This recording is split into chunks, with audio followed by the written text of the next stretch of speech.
Come, spell weavers, reavers, rogues, and men-at-arms, and answer the call of adventure. Pick up your sword, your axe, your spellbook, your bow, your rulebook, and your dice, and join the forces of good in their eternal fight against vile monsters, conspiring min-maxers, horny bards, and blood-soaked murder hobos. Discover the treasure trove of role-playing games here on Rollin Bones. My name is Ryan Howard, and I shall be your guide.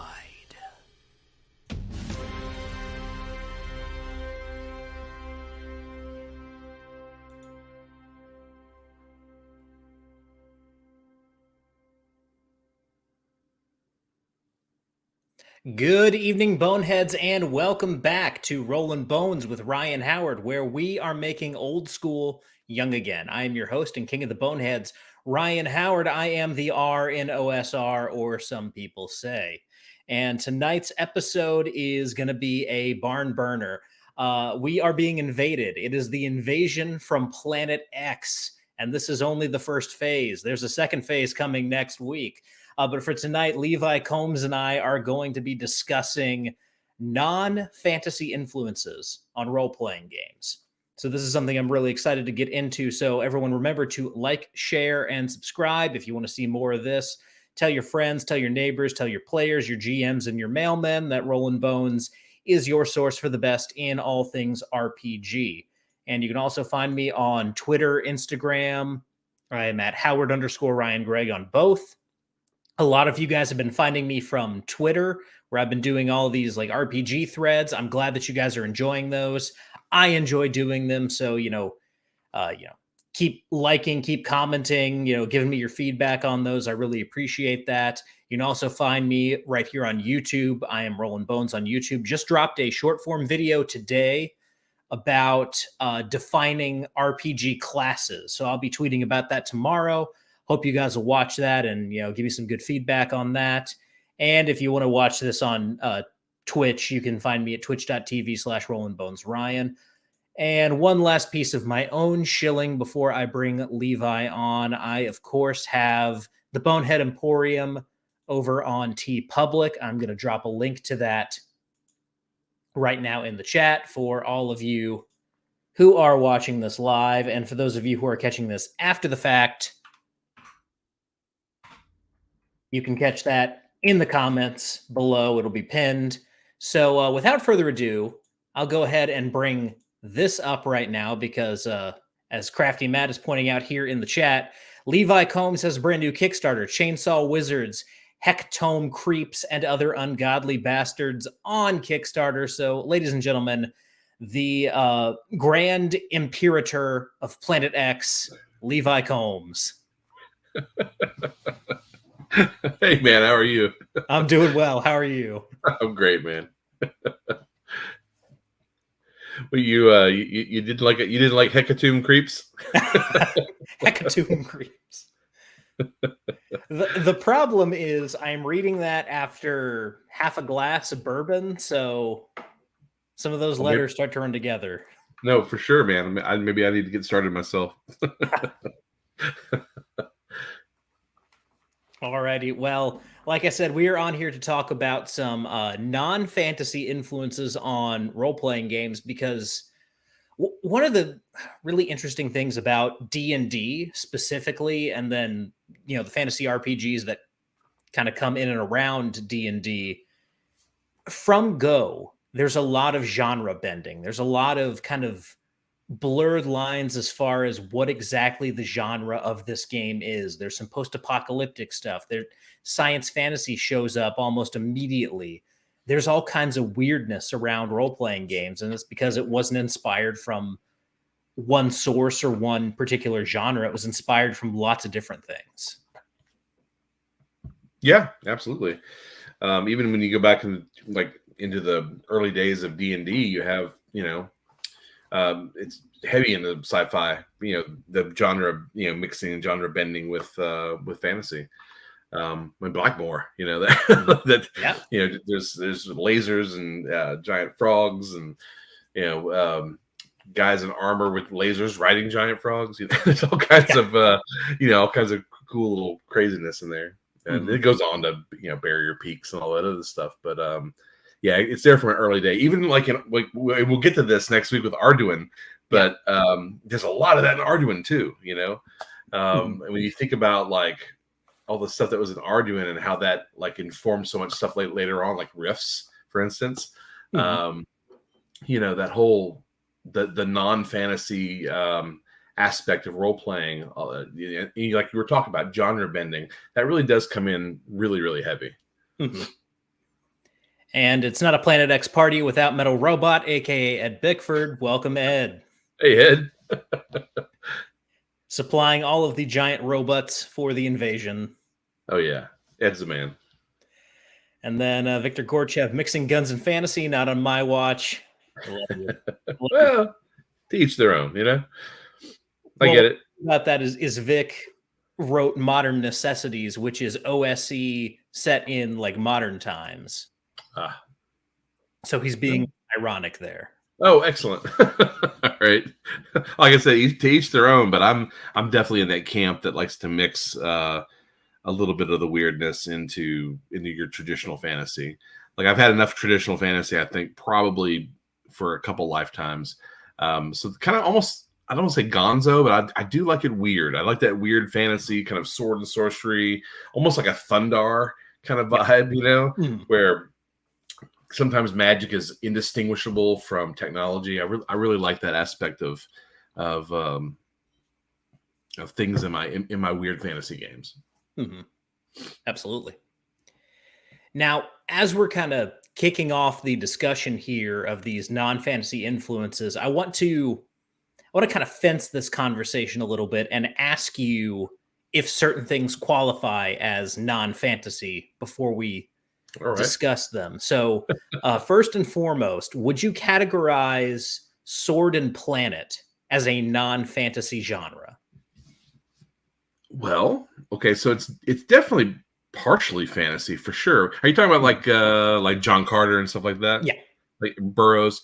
Yeah, but there's so much sci-fi into it though. Like, I mean, I guess when you get back to that whole question of like, not question, but like the whole thing about how science and technology, are they indistinguishable from each other? Right.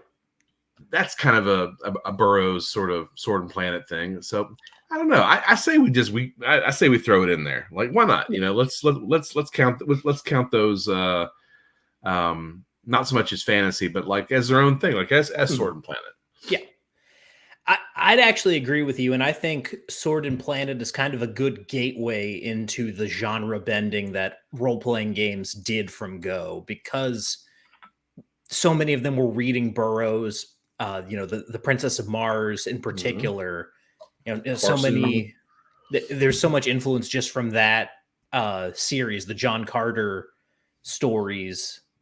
I feel like that has to be included in the discussion. Oh, 100%. 100%. Yeah, I'm right there with you. And then the other thing, and this is a big one. All right. Would you include Lovecraft as non-fantasy? Well, so that's the thing about Lovecraft is some of his stuff isn't fantastic at all. But some of it is really fantastic. Like all the, all that the Dreamland stuff. That's all, all that stuff that he gets that comes from Algernon and Blackwood and Dunsany and all those other guys. Like that stuff is really fantastic. But I would categorize it more into weird fantasy than just like straight up fantasy. Gotcha. But then you got not even half, more than half of Lovecraft is just pure horror, just supernatural fiction. So I don't think Lovecraft fits the bill at all. And the same would go with some of Robert E. Howard's stuff, because he wrote he wrote all kinds of pulp yarns, but he wrote some really some really good horror tales, like one of the best horror tales, Pigeons from Hell. So he's got a lot of horror stuff too. So I think it's safe to not include them and just say they're kind of their own thing. obviously, when we think of traditional fantasy, we're thinking, like a lot of the Appendix N stuff, a lot of Tolkien and all that kind of stuff, Three Hearts and Three Lions and Companions of the Flame and all that Robert Silverberg stuff. But like, there's quite a bit of it that's just kind of offbeat and strange too. Like even Michael Moorcock a little bit. Some of that stuff it's fantasy, but like it's pretty weird. You know what I mean? You know what I mean? So, and even in like Conan, which is very like people think of it as very much like this is fantasy. Conan is medieval fantasy or pre-medieval, however it fits in the fantasy genre. But Tower of the Elephant, by the end of that story, he's talking about like space aliens and stuff. So right. Yeah, and again, that's real sword and sorcery kind of stuff. Which again really borders on, there's like traditional fantasy, sword and sorcery, and then like weird fantasy. And that sword and sorcery and that weird fantasy can really kind of cross over, quite a bit. So I'm with you on that. Let's take it by case basis. Gotcha. So Crafty points out something here in chat. Lawrence of Arabia, The Matter of France, and tons of World War II history, battles, and politics. This brings up one of the first ones that I wanted to talk about. And this is the war adventure movie genre. Because, and this is something I kind of had to wrap my brain around as a millennial, someone who very much did not grow up in this era of pop culture that we'll be talking about tonight.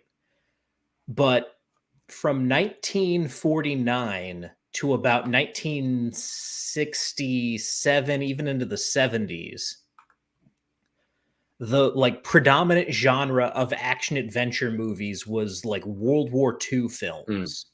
Yeah. So you get these movies like The Great Escape, The Dirty Dozen, Kelly's Heroes, which present this kind of ragtag group of miscreants banding together to go on suicide missions.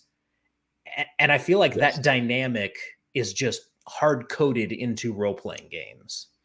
Oh yeah, I mean, well, any kind of like, what about the Seven Samurai?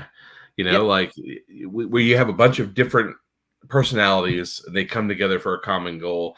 That is 1,000% like baked right into RPGs.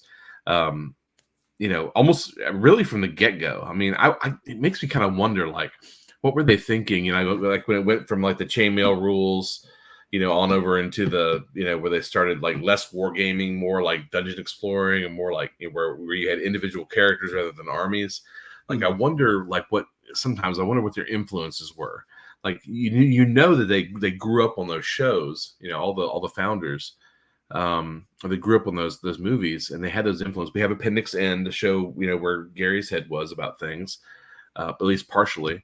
But you got to wonder about, like, what were the other pop culture references? Like, did music did it have a part in it? Movies for sure, but like, comics at the time, like we know EC Comics had a bit of an effect on Gary, but yeah, it really makes you think, like, or kind of wonder, like, on a broader scope, like outside of the things we expect, comics and movies and magazines and TV shows, like, really where were those influences?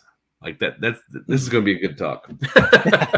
This is going to be a good one. I can feel it coming.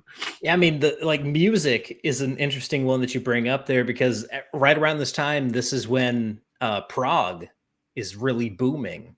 Is right in the midst of the D&D emergence. Is when Genesis in their prog phase and Rush are really taking off. Pink Floyd is humongous. So and again, to the Venn diagram of prog listeners and role-playing enthusiasts, it's very, like, there's a lot of overlap there. I'll put it that way. Yeah, for sure. I do think music does have a lot to do with that. No, and I think that just carries on to now. Like, even now, it's the same thing. Like my oldest son, he listens to King Gizzard and the Lizard Wizard. if I cut all that out. And yeah, he says, yeah, their roots kind of come from Rush and kind of from that whole prog movement into what they're doing now. And they said that's what he and his friends are listening to. Like for my age group, it was like, you were rolling your dice on the cover of Dark Side of the Moon, but your brother might have like rolled a joint there like 5 seconds before that. You know what I'm saying? So it's like that whole era is kind of like for me in my head are kind of intertwined. And just like for him, like when he and his friends play, they're listening to different music but it all kind of like, if you take it all the way back to the source code, back to that prog movement, I bet you find again a lot in common, a lot where things cross over. Yep. Oh, we got John Page in the house, the composer himself. Hey, there we go. Absolutely. John Page did my theme song, and he's a good friend of mine. So welcome, John. Good job. Glad you were able to make it. It's tight, man. Now, another thing, kind of back on the subject of the pop culture and the action cinema of that era that Gary and a lot of the early pioneers grew up in. Another one that I wanted to mention was Westerns. Oh, yeah, of course. Yeah, you couldn't you trip over a Western back in those days. Like you couldn't move 5 feet without falling over one. They were everywhere. That was the, like, for my dad, all the stuff that he was watching in the 70s, it was either like detective stories or war, or like a war movie, and mostly Westerns. It wasn't even that like Corbucci spaghetti Western stuff. It was like the John Wayne, it was like the Bonanza, Big Valley kind of stuff. That was what he was watching all the time. Oh yeah, my grandpa was the same way. Every time I went over there, he was either watching a Western or we were talking about Westerns. Makes sense. And it was like he liked Clint Eastwood, but it was always John Wayne or Shane or something of kind of that variety. Man, people forget how big John Wayne was, man. He was like, he was a superstar. He was the man. He was the Leonardo DiCaprio, Brad Pitt of his era. As far as star power, he was another one of those guys that was just so intertwined with the genre. Both war movies, Green Berets, and all the stuff that he was in, and then Westerns as well. So like he was intertwined with both those genres. And you have to think like those guys when they were the early founders, the guys like Gary and all the guys that were putting in all the hard work early on. You had to think that they were watching that stuff. That had to be a factor. Yeah, absolutely. Joe George in the house. Hey, Joe. Randolph Scott is one of the unsung heroes of the Western. I will give it to your mom there. And then John Page again. Sergio Leone is a god. I agree with that. Yeah. And give me a call when you're doing the spaghetti Western fantasy hybrid piece, because I don't know if that's just a music piece or if you're planning on doing more with that. But if you're doing one of your audio comics around spaghetti Western fantasy hybrid, you know where to find me, John. Yeah, Leone and Corbucci. I mean, I can't really think of anybody who does that spaghetti Western genre. That whole like mysterious man comes into town and kind of wrecks shop, sort of, or like revenge tale set in the Western front. Like there's not really anybody other than those two guys that does it better. They're kind of like the pinnacle, I think, when it comes to those genres and those specific kind of stories. Which again relates to role playing, because how many times is a mysterious man or guy blows into town, or the adventurer the game starts out with the adventurers coming into a town that's been, that has some sort of mysterious secret, or there's is blockaded or overtaken by some nefarious force. Like, again, all of it hardwired, hard baked right into it. Yeah. I mean, think about Seven Samurai, The Magnificent Seven, High Plains Drifter, and then think about what Keep on the Borderlands is. Yeah. Yeah, it's you make a very good point. Yeah. You can see it right there, because you arrive in this town that's right next to something complete, like, dangerous happening, and there's treachery within the town. It's all kind of just right there. It's right there in the open, but it's not so obvious that you're like, hey, that's ripping off the Magnificent Seven, because I mean, that's a gigantic movie, and people would notice. A lot of those early modules had that too. Like, you got Sinister Secret Assault Marsh with the Thieves Guild, and you've got Village of Hamlet with the Moat House. Which if you follow that thread, it turns into like this mega campaign. But yeah, that's again that's a great point. It really does translate over. Mm-hmm. And Joe George, again, if you want a standard Western game, John Torres, the basic expert, has a great game called Cow Punchers that you should look into. So if you're looking for a modern system that's, just standard Western fare, old school adjacent, Cow Punchers is the way to go on that.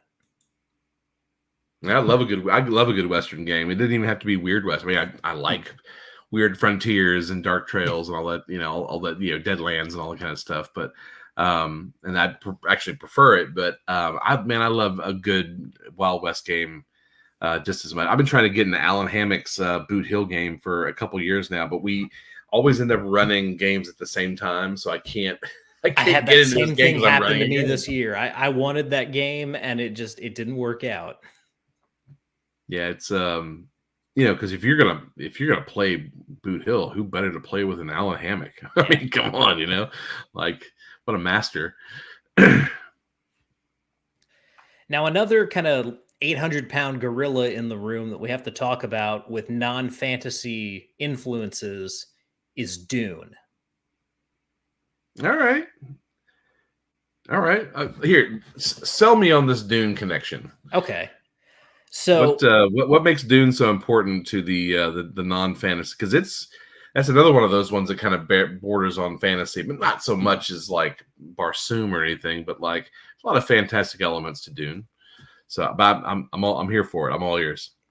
So, I've been kind of digging into a lot of the patron play and strongholds, and like essentially the higher level end of old school D&D, where you build yourself a stronghold and you start amassing an army and essentially become a power player in your campaign world.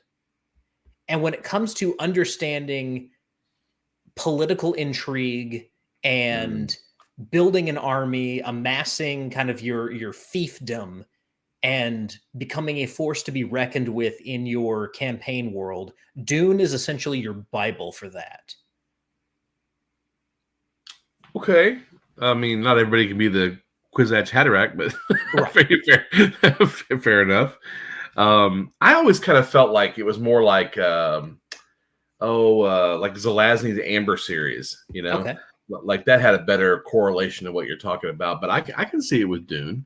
Like, because he really does go from being kind of like this, young prince to, being the, the guy who raises an army that decimates the, universe. Mm-hmm.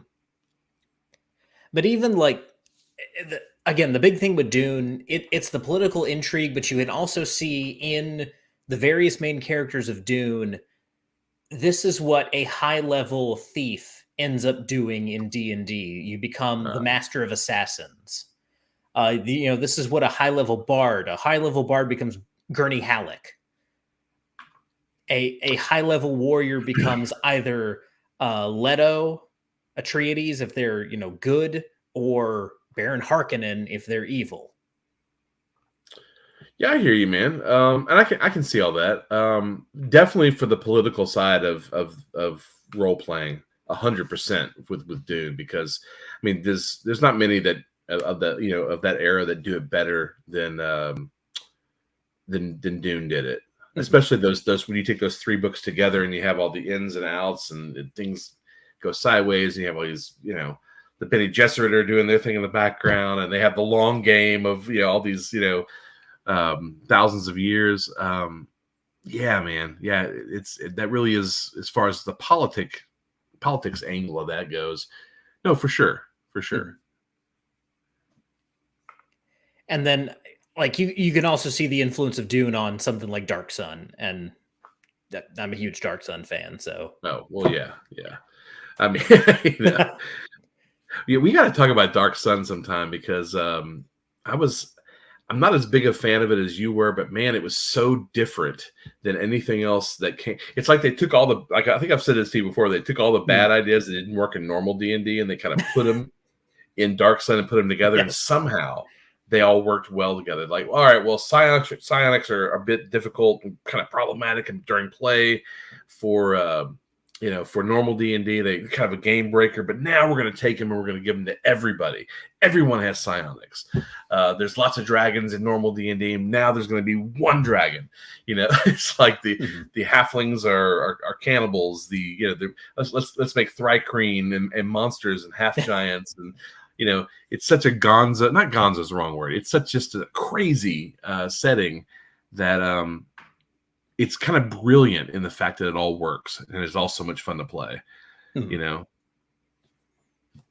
And ladies and gentlemen, we are in the presence of greatness this evening. Jim Wampler, you're really talking about the how-tos of world building, so Dune is a great template. Thank you, Jim. I appreciate that. And thank you for watching.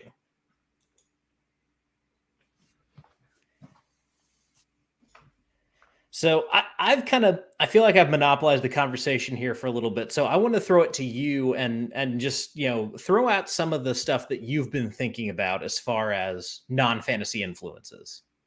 Oh, well, I mean, I had a couple, like I was telling you before the show, it's like there's broad stroke stuff, and then there's really like specific things. And for broad stroke stuff, like I can't help but think that like improv theater was a big part of what made D&D, like that whole movement is a big part of what made D&D, as far as role playing in general, what that's almost like a genesis for it. And then of course you've got stuff like modern history, ancient history, mythology. There's going all the way into like pulp fiction from the 20s and 30s, early 40s. Like so much of that like is ingrained in like the early DNA of D&D especially, but in role playing in general. But yeah, which one did you want to do? Are you talking broad strokes? Are you talking like more specific? Go specific here for just a little bit, because I want to see kind of if we've been thinking on the same track in some of these. Okay. Well, there's what is there's stuff that has inspired my own games, and then there's stuff that has just kind of in a broad stroke sense of inspiring the role playing in general. Like for certain, like horror and sci-fi. Like we were talking about Lovecraft and Robert E. Howard earlier, and those horror stories, and how they for sure they can be fantastical. The Dreamland stuff with the Randolph Carter stuff. But yeah, man, 100% on the horror vibe. I mean, they've inspired whole, multi-million-dollar games. You wouldn't have Call of Cthulhu without Lovecraft. You wouldn't really have much supernatural fiction at all without him kind of jumpstarting the gun there. And then he got kind of his reemergence in the 60s and 70s, where all these authors were just rediscovering him and kind of holding him up. He was finally getting his due long after his death. And the same with Robert E. Howard. Like his horror stuff is fascinating. Like again, he wrote one of the best, in my opinion, one of the best horror stories of the pulp era, which was Pigeons from Hell. But he did was it the Black Stone? Maybe I'm getting the name wrong on that one. But he's got a whole bunch of stuff. Even this like the Solomon Kane stuff too, like where like the one where Solomon Kane fights the werewolf, and then there's the one with the voodoo one, and then, all that stuff is just fascinating. Which reminds me, I need to go back and read those because I'm a huge Howard fan. We've talked about this at length, you and I. So but yeah, for sure horror, and then you can go into like sci-fi, and not even like retro sci-fi. If you go deep into it, you've got stuff like Philip Jose Farmer. He did the River World and the World of Tears settings, and those are less like less fantastic. That's all Appendix N stuff, or at least Appendix N adjacent. There's of course Burroughs. We talked about him. What about steampunk? Like kind of like and that whole like retrofuturism, I don't want to say like Sky Captain and the World of Tomorrow kind of stuff, but like that whole like atomic age kind of thing. Yeah. I mean, would we even have Eberron if it wasn't for that stuff? Probably not. I mean, and this is getting kind of more into like modern role-playing games, which is, fine. But yeah, I mean, steampunk is kind of a big influence on definitely like modern role-playing games. And even if we're going down that route, the Thief series in particular is where I think a lot of people of the generation right before mine and my generation kind of first encounter steampunk as a genre. And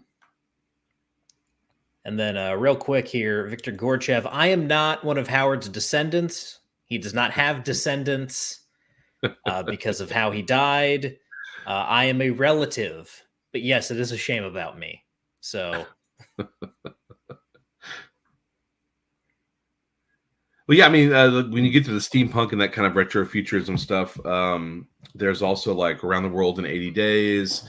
Yeah. And gosh, what's the other one? Not Willy Wonka.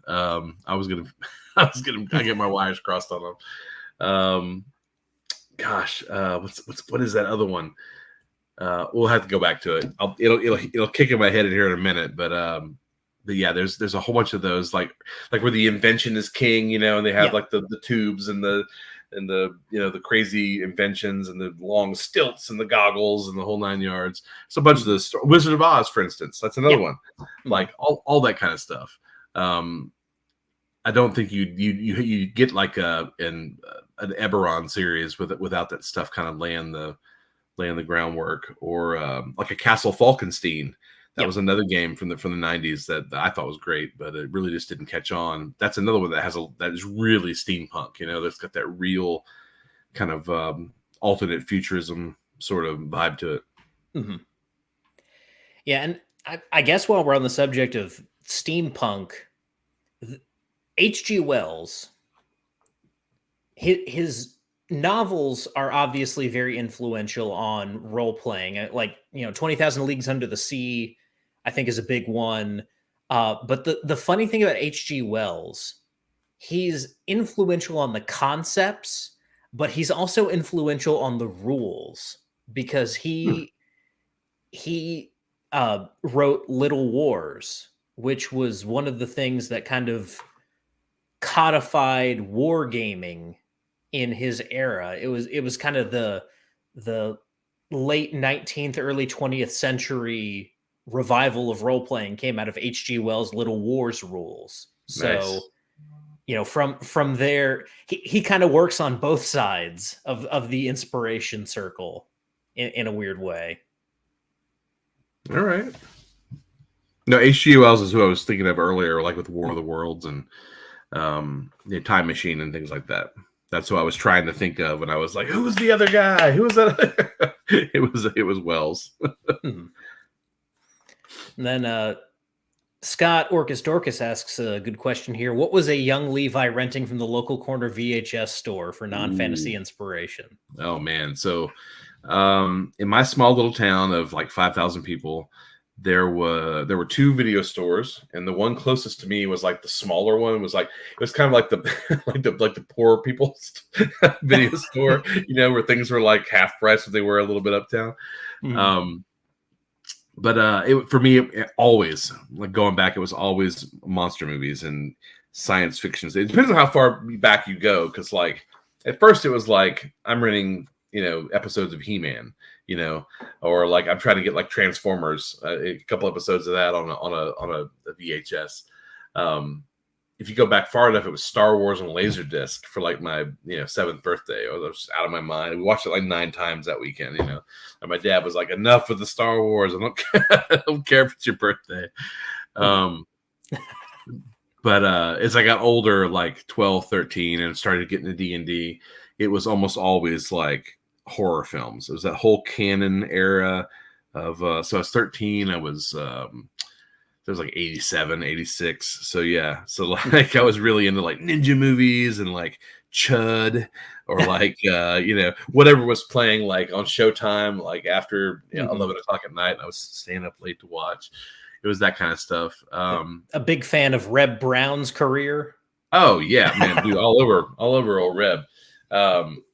Man, that's a deep cut. Yeah, there's so many of those. I guess that's where my love of like B movies and grindhouse stuff comes from in general, is from that era. Is like that's kind of where it started, and just kind of developed into kind of all these different offshoots. But yeah, anything with a ninja in it, anything with like a mutated monster, or anything with like a roving pack of vampires or zombies, or any kind of like supernatural possession, or like a demon movie or something like that. I mean, I was all about it. I was that kid at like the farmer co-op, like sitting on the bag of dog food, reading an issue of Fangoria. So I was like all about Freddy Krueger, all about, Jason Voorhees, but at the same time, like still fascinated with like Universal monsters and Hammer horror and all that kind of stuff. Yeah. Really anything horror, anytime like where horror and pop culture kind of crossed in the 80s, I was all about that. And let's not forget comic books, because I was just a complete comic book nerd. Still am pretty much, but yeah, all that stuff kind of intersected to inform my choices at the old video store. Now, before we get on to comic books, because that's one that I definitely want to talk about, staying on the subject of B movies, a mutual love that we share would be for the what used to be called the Hop and Shop movie, the Shaw Brothers kung fu movie. Oh man, don't get me started. and I mean, like the 36th Chamber of Shaolin is a classic. It's my favorite kung fu movie. Absolutely, it's a banger. But what I think a lot of people don't realize when they look at what kind of like the modern fantasy classes are, the monk is included amongst those. And a lot of people don't ask why the monk, which is generally kind of couched in an Eastern mythology, is here included with a whole bunch of Western European fantasy. And the reason why is role-playing games were created in the 70s, and in the 70s, Kung Fu was king. Oh yeah. Yeah, especially like in the inner city or any kind of urban area or like a densely populated area, kung fu movies were huge because the grindhouses could show them cheaply. They could get they could get these movies from China or Japan, sometimes from the Philippines. They could get them really, really cheap, and then they would just show them just back to back with other kung fu flicks, and they could, they would just pack the house, full. And these movies sometimes would show for just back to back 24 hours in some of the grindhouses for just months on end. And I'm glad you said this, because I never really thought about the connection between the D&D monk and like Shaw Brothers films, or the whole Shaw era. But like when I start thinking about first edition monk abilities, I start thinking about it. I'm like, these are all stuff that you could find in, classic kung fu movies from that era. I mean, honestly, everything from what is it? The withering palm or whatever it is, the one that stops the heartbeat. That's straight out of Street Fighter, man. Yeah. Like that's, They go on to, of course, later on with Kill Bill, and they do the was it the 6-finger, whatever, 5-finger exploding heart technique or whatever. Yeah. But I mean, that stuff you could trace all that back to like the Venom mob movies, and man, there's so much stuff like the flying guillotine with the hat and the. Oh man, we could go deep. Yeah. We could go deep on this one.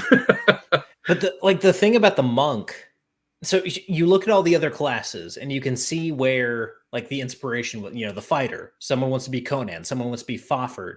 When the thief comes in, someone wants to be the Grey Mouser. Sure. Wizards, there's all kinds of wizards you can point to, clerics as well, monks. The monk shows up in, I believe in 1975 is the first published appearance of the monk. What's one of the biggest shows on TV at the time? Kung Fu. Kung Fu. Yeah. Someone wanted to be Kwai Chang Caine, and Gary. Well, and the year after Bruce Lee dies too. Yeah. Bruce Lee was, I mean, as mega famous as you could get. So yeah, that's like right after. If it comes out in 75, it's right after he dies. Because he dies in 74, late 73, one of those, I believe, if I'm remembering correctly. But yeah, like even more so, like what is the highest rank a monk can get? Isn't it like the Master of Flowers or something? Yeah, I think it's one of the ranks. But like that translates right to like the White Lotus. Be the Pai Mai, the Master of the White Lotus. Literally, I'm just now seeing it. Like that's a direct connection. Because why else would you call him the Master of Flowers if you weren't watching, those White Lotus movies where with the character of Pai Mei, the venerable kung fu master on the desolate mountain, who's gone up to the top of the mountain to ponder life and its mysteries. That's so literal. I'm so glad that you brought that up. I will never look at first edition D&D and kung fu movies in a connection like that the same again. That's very interesting. You got my mind reeling now. And to tie back into what you were saying about the grindhouses, to answer questions that people might have about something in comics, those grindhouses not only would show kung fu movies, they would also show blaxploitation movies like Shaft and Superfly and stuff like that. And so when you combine kung fu movies with blaxploitation movies, this is where Power Man and Iron Fist end up being a natural pair for each other. Yeah, most definitely. That's a really good point. Those are both definite. They are definite characters that were paired together for a specific reason, and that's it. That's very astute, man. That's really. I never even thought about that, but you're absolutely 100% right, man. You got me rethinking some stuff now. And I love Power Man and Iron Fist. I still a fan. I was a big fan of like Shang-Chi. There was a whole like revolution in the 70s in Marvel Comics. And Jim, if you're still listening, you'll know what I'm talking about. But like they did like monsters suddenly got really, really like they were the main characters in their own books. You had Tomb of Dracula and the Living Mummy and it was a Curse of the Werewolf. There was a Frankenstein book, the Ghost Rider, all these. There's like a whole Legion of Monsters thing, the Man Thing. These were all like big time. They were really, really popular. And then along with that, like that horror aspect, you had like again you could go into like Power Man, like Luke Cage books, but really Shang-Chi was huge. Like especially like that first like. I don't know, like 60, 70 issues. It was really, really like the whole thing about like Shang-Chi is trying to, he's trying to face off against his father, Fu Manchu. It's like it was so like it's so typical of like any like an episode of Kung Fu or Enter the Dragon or it was the traveling traveling Kung Fu master who would eventually one day have to face off against his father. It's just so like. God, so grindhousing, and I can't believe until this conversation that I'm not putting those two and two together. But fascinating. Well, and with a lot of the stuff, you also have like the paperbacks of the era. So, like one of the big inspirations that Arneson and Gygax cited were the Destroyer novels, the Remo Williams Really? novels. Yeah, Oh, I didn't know that. The Remo Williams stuff. yeah.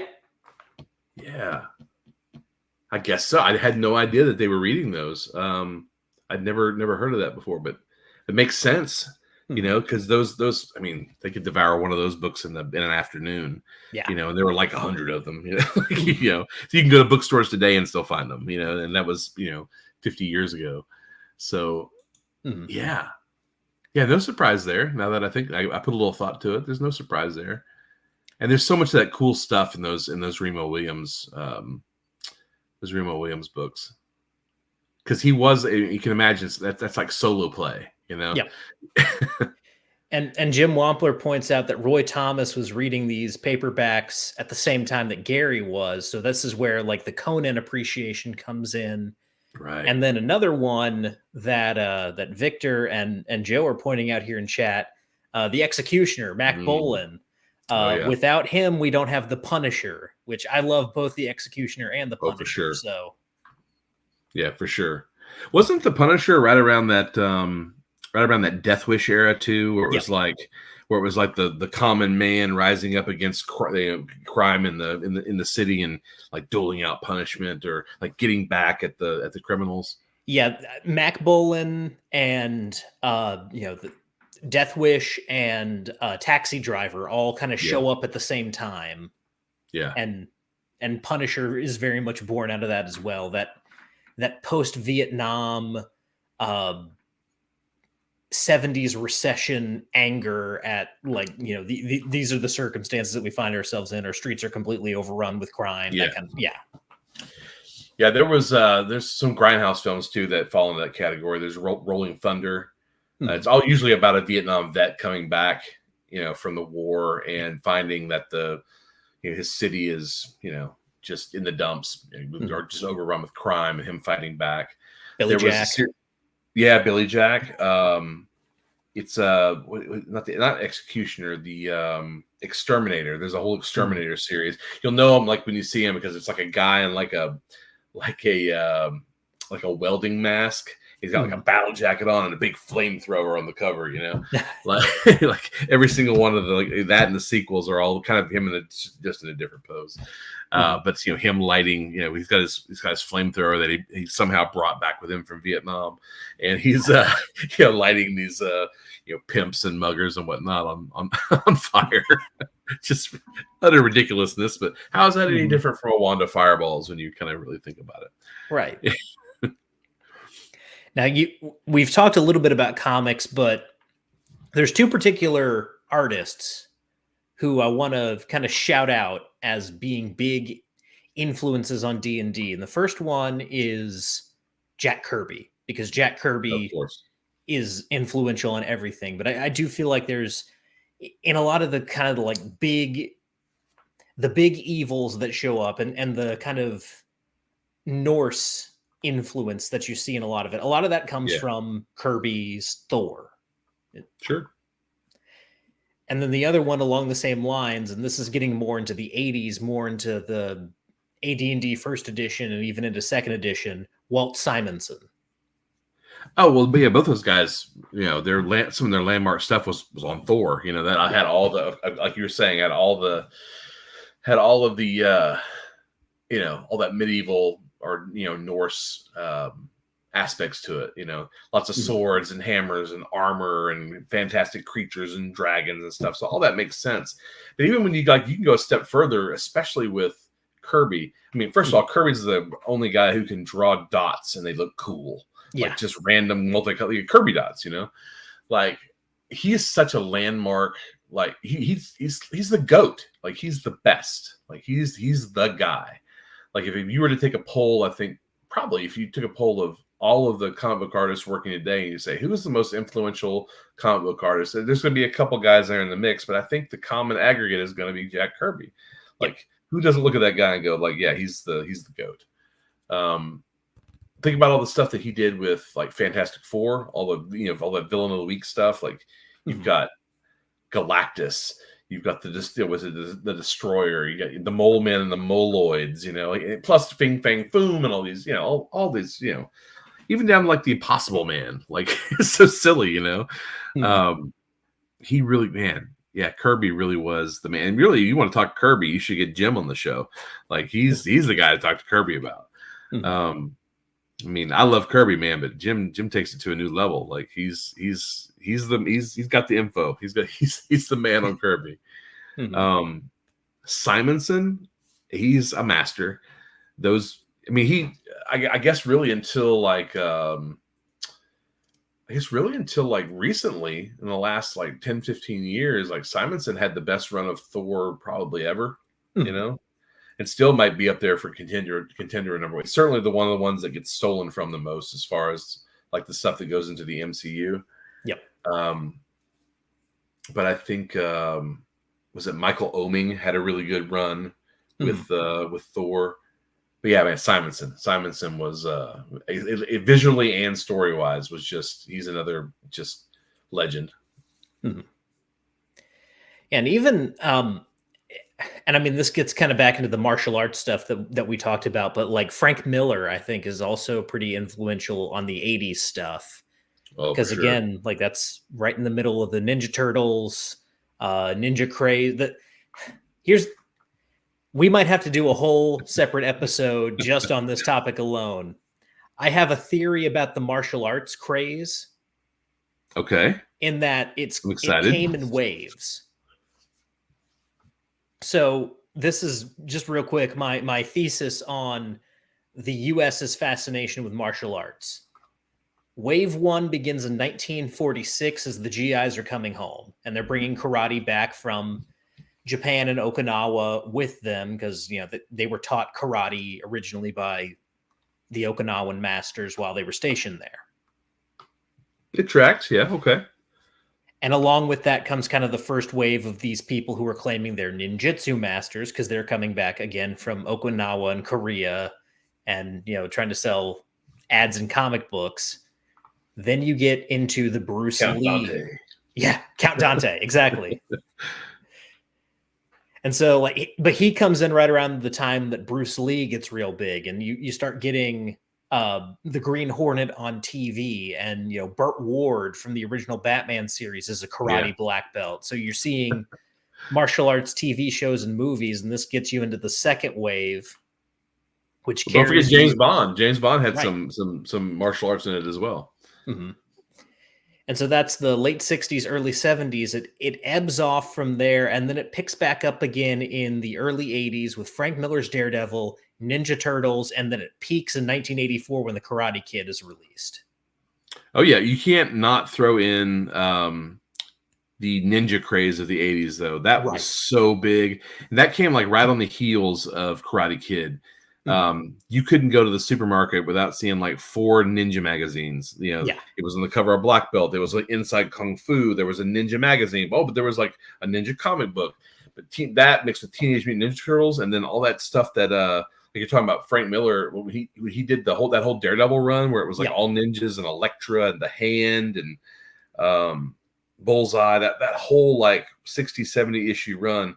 Which still to this day is holds up pretty well. I mean, there's some issues in there that are like, but the high point stuff, like the Death of Elektra, the whole battle with the Hand, that's all still like heavy. They're still mining that territory.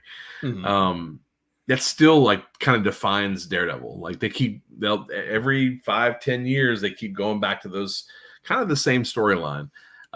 Which I don't hate because they're the cool characters, Now you mentioned Count Dante, so I do have to ask: do you think that people like Count Dante and Ashita Kim and Frank Dukes just about to bring had any influence on role playing, or do you think that was just like parallel with the kinds of people who were interested in RPGs were also seeing their these people's ads in the backs of comic books and stuff like that?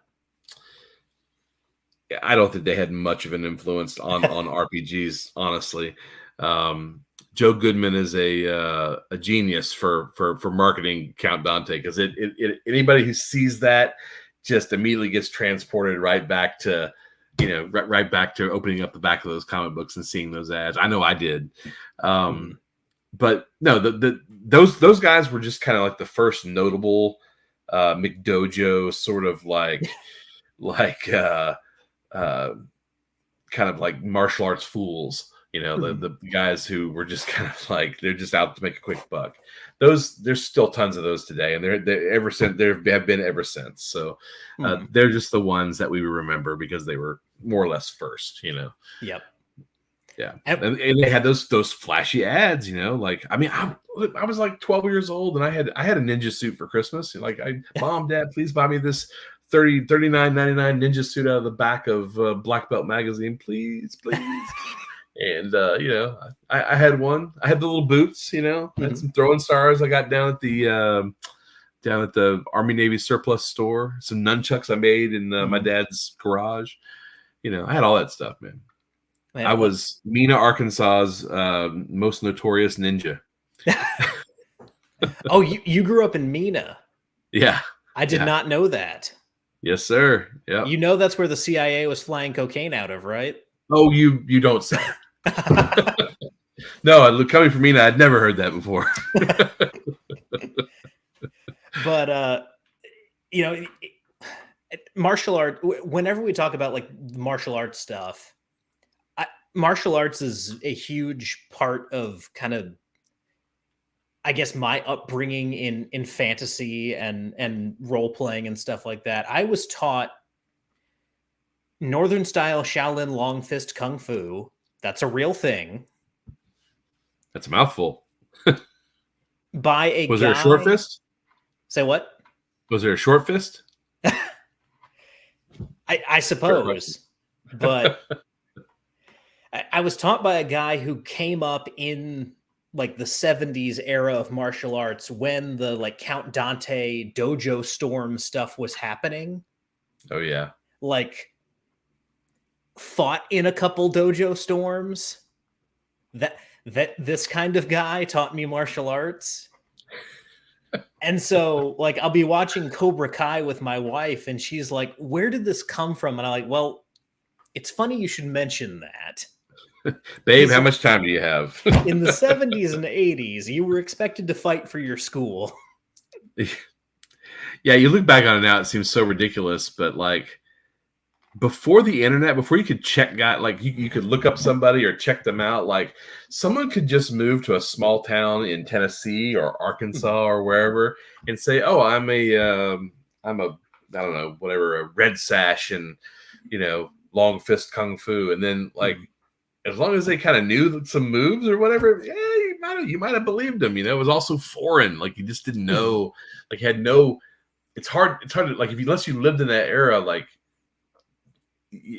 and you're used to not having the internet, like you don't realize like how easy it was for people to get away with lying. Like people could just say something, and now you're like, that sounds like bullshit. Let me just look it up on my phone, But back then, it's like, what? Let's go down to the library. Let me pull out the encyclopedia, and you can't do that. You didn't do that. You just had to go, oh, all right, yeah, okay, cool. People could say anything, And like Victor points out here, a lot of 80s and 90s martial arts movies were about military or CIA badasses. This is because of Frank Dukes. Yeah. Frank Dukes was all over the talk shows, all over Black Belt magazine, talking about how he was essentially Snake Eyes from G.I. Joe, but he could still talk. And like Levi said, it turns out Frank Dukes made up his entire life. Yes. Yeah. And still, man, he clung to that to the very end. Yeah. Like he's still like, he never came clean. Never was a moment where he was like, okay, maybe I stretched the truth on a few things. Nope. He was all in on the, the secret martial arts tournaments to the death, and the 500 fights undefeated and all that ridiculous stuff. But yeah, man, thank God that those all sound more like DCC monks rather than the AD&D monks. Mm-hmm. Not that there's monks in DCC, but you know what I'm saying. Yeah. Now, as far as like other things, other topics, now that we're off the martial arts discussion, um, what are some of the other either macro or micro topics that you wanted to discuss? Well, so we did comic books, and we could listen. We could fill up like 4 shows of the movies, Mhm. whether or not they're horror movies or monster movies or just like stuff like weird sort of niche movies like Big Trouble in Little China. Like we could go all day on that kind of stuff. Um, but some things that I specifically wrote down were the old like pre-regulation EC horror comics, Mhm. and then the special effects like Ray Harryhausen and Rob Bottin, Rick Baker, Stan Winston. Harryhausen being the OG old school goat, but without those old Sinbad movies, like that engaged a lot of people's imagination. Mhm. Clash of the Titans, that was another one that really just set people's minds on fire. And that dovetails into the old, the mythology and all that other stuff. But that stuff for sure. We could go video games, we could go music, we could go toys. You can't say that like Masters of the Universe or like the villains from GI Joe or even the bad guys from Star Wars, like Mhm. Micronauts and all the stuff that's in between. Like that stuff all had had an effect on me and the kind of things that I like as far as in RPGs now. And if you want to get even more recent, what about the effects that like anime or cosplay have on modern RPGs? Mhm. Because I know that like my D&D is not my oldest son's D&D. We do not have the same sources. He did not come up watching the same movies that I did and Mhm. and being invested in the same things that I was invested in. Two completely different things, and we play the game differently. Mhm. That was a Yeah, lot. Sorry. anime for gamers in my generation, anime is a big one. Um, this definitely qualifies as fantasy, so it's probably not worth discussing on the non-fantasy episode. But Berserk is a big one for people my age. Um, Also, just a passerby here on YouTube, it's Duan Quan. I don't remember how to pronounce that in Cantonese, but short range boxing is the short fist that you were Oh, referring okay. to. Got Because it. the Yangtze River in China delineates essentially the boundary between Northern style and Southern style kung fu. Northern style is the movements are very elongated. It's a lot of kicks, it's a lot of high kicks, it's a lot of going from like an elevated stance to a low stance. And then the Southern style is very focused on short range techniques, like just a passerby pointed out there. But again, Very now cool. we're off on the subject of martial arts again.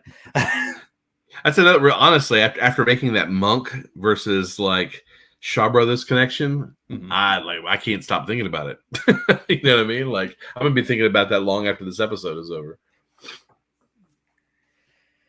And now, I mean, I guess video games as a whole is a big one from my generation. Now, I don't know. Yeah, there's a certain extent to which I think video games are a negative influence on role Oh, playing, but 100%. as far as I guess getting people excited about the concept of a role playing game for my generation, when you say RPG, people assume you're talking about Final Fantasy Right. or the Elder Scrolls or something like that, World of Warcraft. So video games have done a lot to preserve the concept of a role playing game for a lot of people my age and younger. Well, I will say this. I think that video games owe RPGs far more than RPGs owe video games. You know what I mean? Like, um, video games probably crib a lot of their ideas from role Yes. playing games and from the pop culture and novels and whatnot. Um, I think we've certainly all seen it, especially in stuff like Skyrim or Fallout. And even like some stuff like Legend of Zelda. Like I was watching the other day, my son was playing this Zelda game, and this monster came on the screen, and it was like, I don't know, it was like the icy stare or the cold eye or something. I don't remember. But it was obviously a beholder. It's obviously a big-eyed chungus. You know what I mean? Like it was a big spherical eye that was, hovering above the screen, blasting down, whatever. And I was like, oh yeah, that's where that came from. But even like so many times you play a video game. Like you were talking about Berserk a minute ago for anime, right? You look at Berserk, like that whole look, that whole helmet, the whole 9 yards, that's Phantom of the Paradise. Yeah. Brian De Palma's grind. I wouldn't call it grindhouse film. It's grindhouse adjacent, but that's a rock opera from the 70s. Like everything stems from everything. Everything comes from it has a toe or is dipping its beak or something in something else. So say what you want, but and what's video games. Sorry, go ahead. What's funny about kind of the circular influence of role-playing games on video games back on role-playing games, Menser Basic is translated into Japanese in 1985. And 5 years later, Final Fantasy comes out. Yep. So it's pretty easy to see where that comes from. Final Fantasy is D&D. I mean, it is just as shameless as it gets. That is Dungeons and Dragons. You have hit points, you have armor, you have shields and swords and magic spells like fire, lightning, and sleep. Like it is D&D at its core. Like there's no denying it. Yep. That's where that came from for sure. And Paul Smith, what an esoteric reference. You've just described this entire episode. Hey, Paul. Paul is a gem, by the way. He's the guy whose game that I'm looking forward to most playing at North Texas RPG. He's a fantastic judge, fantastic DM, and an all-around good dude. So I'm watching you, Paul. Absolutely. Let's see. Paul's running, is it Weird Frontiers? I think he's running several different things, but I'm excited about the weird. I think, I played in one of his Delta Green games, and then loved that. And then I played in his Weird Frontier games, and I hope he's running both, because if he is, I'm going to try to sneak in on both. But he runs all kinds of stuff, man. So I mean, he's far braver than I. That's when it comes. I run AD&D or DCC or something, but like he's far braver than I. He'll try all kinds of weird stuff. Absolutely. Speaking of which, we gotta get into a game together. Like, yes, we do. Either play one together, or you run one, I run one. Something we got to get in there. We got to do this. We've been talking about it for years, so let's make it happen. Yeah, I don't know, like if you need to join one of my games, or if I can sit in on one of your games, or if we just need to like find a pickup game at the same time or something like that. Yeah. But we need to make that happen. I am going to run a pickup game of Planescape at North Texas for a couple guys, Jason Hobbs and a couple other guys. So and it's a kind of a novel little adventure. So if the timing works out, you should jump into that one. Absolutely. That'll be fun. You ever played Planescape before? I have not played an actual like game of Planescape. I've played where people have introduced Planescape elements, but I've not played like pure classic Planescape. Second edition, right? Yeah, right before third edition comes around, kind of Planescape. Yeah, I want to play a game of Planescape in Zeb, where Zeb Cook runs it. That would be like the ultimate for me. Like that, we've talked about this before, so I don't want to get too deep into it. But like, I'm such a fan of Planescape that, like, just the whole idea of it is fascinating to me. But man, you mentioned Delta Green, which brings up another. Not only does that incorporate Lovecraft, but I think for the 90s and 2000s generations, X-Files is another kind of big influence on a lot of role playing. I really feel like if you look at the games that became popular in the 90s, with even stuff like Vampire, there's a little bit of X-Files in there. Oh, for sure. There were a lot of those games. There was like Chill and Conspiracy X, and a lot of those games that came out in the 90s that were just kind of like shooting from the hip, trying to emulate the X-Files. And Delta Green easily is the one that was the best out of all of those. Although I really liked Conspiracy X, but man, after playing in Paul's Delta Green game, I'm like, I'm all in on Delta Green. I was already a Lovecraft fan, but yeah, I definitely want to play more of that game. But yeah, X-Files for sure. Like, again, you're bringing up all this stuff that I've never really given consideration to, so that makes perfect sense. Yeah, absolutely. Catch me off guard, man. And another kind of off the wall one, Highlander, I think, is another one that a lot of people sleep on. Oh man, how many times did I don't know about you, but I watched that like around the clock there for a couple of years. It was like always on. That Queen soundtrack.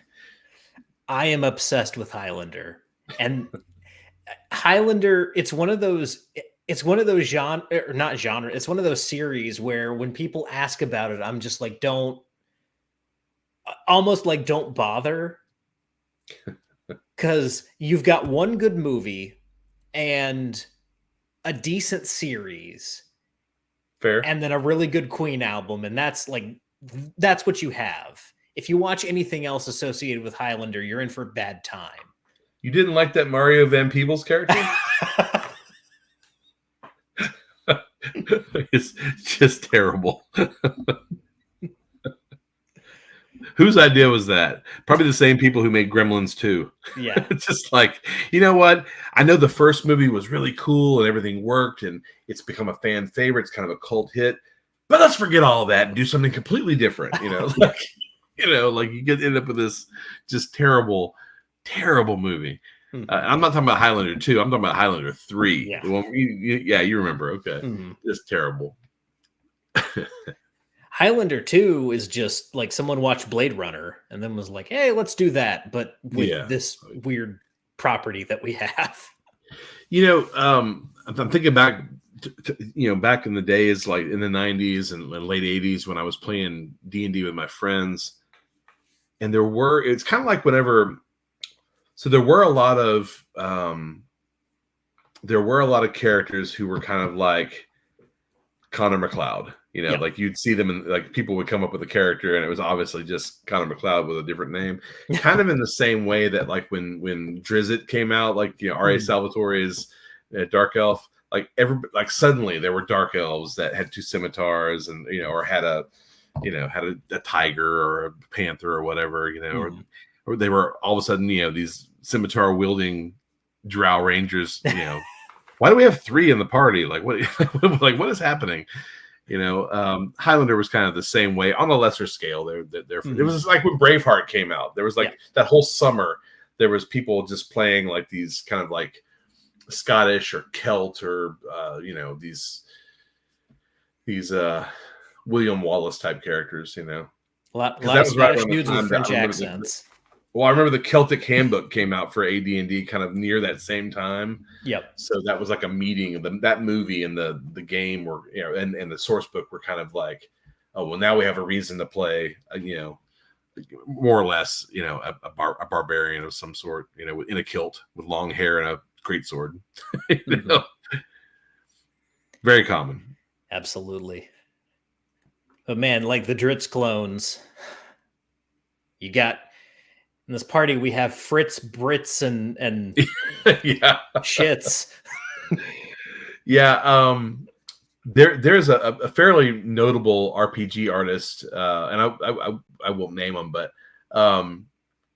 they were in my home group growing up, and they had, after those books came out, they had this person had a drow ranger that. His long sword suddenly turned into scimitars, and somewhere he got a figurine of wondrous power that was a panther, and I'm like, just call him Drizzt, man. Come on, like, we all know, like nobody cares. Just call him Drizzt. I gave him a hard time about that for years.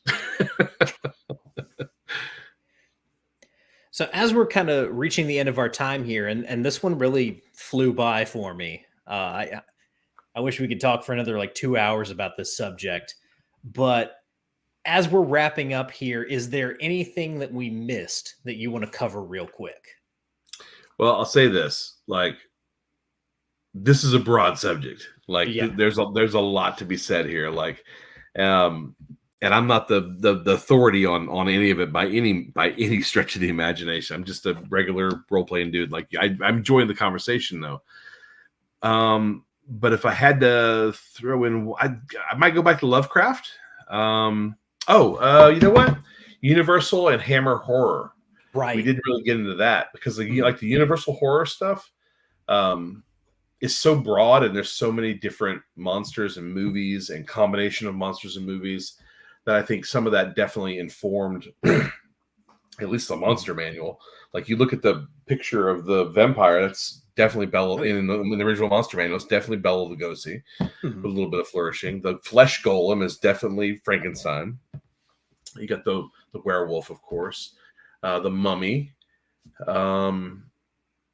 In that first monster manual, I don't know. I'm trying to think. Like, later on, you would get like the Sahagan and was it Locathal? I don't know how you pronounce it. Locathic. I don't remember. But anyways, all those kind of deep one sort of like flabby lip fish dudes that were obviously just takeoffs of the creature from the Black Lagoon. Yeah. So I think Universal horror for sure has a place in informing at least D&D and lots of other games too. But then Hammer horror, because Hammer horror was like that more. It was like, hey, we're taking the stuff from Universal, but we're making it more visceral. We're making it more bloody and violent, and we're adding a more deeper gothic story to it. Like that's. I mean, you would have no Ravenloft without that stuff. Mm-hmm. Yep. Victor Gorchev makes a point here in chat. Strahd is Hammer horror. Yeah, Victor's absolutely right. Cleric is somewhat inspired by Peter Cushing's Van Helsing. Boom. There you are. As Joe says here. Yeah, you get a lot. There's lots of references for the cleric in a lot of it in appendix. Excuse me, in Appendix N. But yeah, until Joe just mentioned that, like there is a bit of that with Peter Cushing as well. At least one type of cleric, not the armor clad, mace, holy symbol. I'm a walking hospital cleric, but like the undead killer, the undead, the pursuer of evil for sure. Even the whole concept of turn undead. Yeah, you get that in the Bela Lugosi Dracula when Van Helsing shows the cross, but you also get that in the Hammer horror Dracula, and it's probably even more iconic in that one, where the way Christopher Lee reacts when Peter Cushing holds up that cross. Oh yeah. Yeah, those movies were a big influence on me as like kind of in between being a kid and a teenager. I'd catch those movies on cable, but it would be like it was like USA Up All Night, kind of stuff. So it would be like you would see it, but like you'd see like Christopher Lee's like bloodshot, like blood-filled eyes, and there'd be like the blood dripping from the neck and stuff, but like the gorier stuff wouldn't be on TV. So I didn't see that till much later, or like like a lot of times the scantily clad, victims and whatnot. I didn't get a lot of that, but seeing those movies later on, I was like, oh, these are completely different movies. Like there was a lot more going on than my 10-year-old brain remembers. Joe Bob Briggs was hiding stuff from me. Man, what a treasure. What a national treasure Joe Bob is. Between him and Svengoolie, man, we're set. Absolutely. All right. Well, unfortunately, like I said, we are at time. But fortunately, we will be back here next week, both of us again, for the second prong of the Planet X invasion. And like you said early on, we will be talking about the history of Arduin. Well, just about how cool Arduin is. Like, I've been screaming this from the rooftops for years. Anytime anybody will let me talk about Arduin, like I'm ready. I'm so excited. Mhm. I'm ready to talk Arduin, man. Let's do it. Absolutely. And one more time before we head home on this one, just want to remind everyone Chainsaw Wizards, Hecatome Creeps, and Other Ungodly Bastards is available now on Kickstarter. I will drop this here in chat one more time for everyone, and we'll talk about it again next week. But this is the latest zine from. This is a zine, right? This is a hardback book. Oh, nice. Yeah. Yeah, the higher it climbs, the bigger it gets. So I already have some friends and some guys that I've really wanted to work with for a while who are coming up with their own weird villains and strange adversaries. And I got one just the other day that blew my mind. So like, I'm really excited to add it to the roster. There's some downright weird and bizarre, very unusual adversaries in here. But man, I'm just such a fan of weird fantasy and villains in general. Like I was always the kid who liked like Cobra over the Joes or like Skeletor over He-Man. Like I always liked the bad guys. You know, that was always the action figures I wanted as a kid, and even gravitated always towards monsters as a young monster kid. So yeah, this all born from that. So if you like the previous stuff I've done, this is like a pet project for me, like something I've really wanted to do for a while. So it's got a lot. It's got a lot of Levi in it. Yep, and you got that Adrian Landeros cover there, so you know that this is a Planet X product. Oh, not just the cover. He has done the art for. He's done all the art in the book. So he's the only artist on this book. And let me tell you, man, like I've got like 30 of these illustrations. Like this is just a tiny taste. Like he has done some really, really cool stuff. Every time I think he can't do something more outrageous than what he did last time, I see a new piece by him, and I'm just like, oh, damn. Yeah, man, he's one of those guys, man. I think is just gonna be. I don't know how long we're gonna be able to keep him. Yeah, because I think like video games are gonna swoop in and get him one day, or like the movies are gonna come get him. He has a mind for like seeing like I never have art notes for him. I'm like, I'll give him like one sentence, like, hey, this is the thing. And then I'll think it's going to look one way. And it comes back to me and I'm like, oh, this is 1,000 times cooler than what I had in my mind. Like that's Adrian in a nutshell. Like he's just awesome. Like, and a joy to work with and talented and humble and just, I hope that I work with him for as long as I'm making books. I don't think we'll be able to keep him, but as long as we can, he's welcome. Welcome to work on basically carte blanche on anything he wants in a Planet X book. Love his style, big fan. Gotcha. All right, well, guys, like I said, next week Levi will be back and we'll be talking about Arduin. So until then, whether you rolled a 1 or a 20, I'm so glad that you rolled your bones with me, Ryan Howard, and I will see you guys next time.